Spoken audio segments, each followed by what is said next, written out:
చాలా కాలానికి మా కవితక్క మరి కెమెరా ముందు రావడం జరిగింది. ఆవిడకి ఉన్నటువంటి బీసీ మీద చాలా ప్రేమ పుట్టుకొచ్చింది.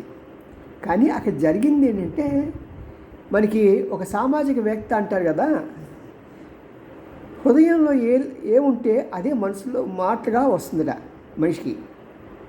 అంటే మా అక్కయ్యకి ఎప్పుడు కూడా హృదయంలో ఈ సెల్ ఫోన్ గురించి తాపత్రయపడుతూ ఉండే. ఎందుకంటే 11 సెల్ ఫోన్లు మార్చిన ఈవిడ, 11 ఐఫోన్లు.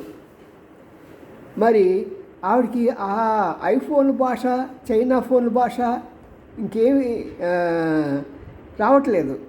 ఎందుకంటే 20 లక్షల రూపాయలు వాచి పెట్టిన మా అక్కయ్య ఇంకేం మాట్లాడుతుంది చెప్పండి. మొత్తానికి మైకుల ముందుకు వచ్చి ఏదో మాట్లాడాలని చెప్పి మాట్లాడి బీసీల గురించి ఉన్న ప్రేమని అందరికీ తెలియజేసి, మరి వారి కాలంలో బీసీల గురించి పట్టించుకునే వాళ్ళు లేరు. మరి అయినా సరే మా అక్కే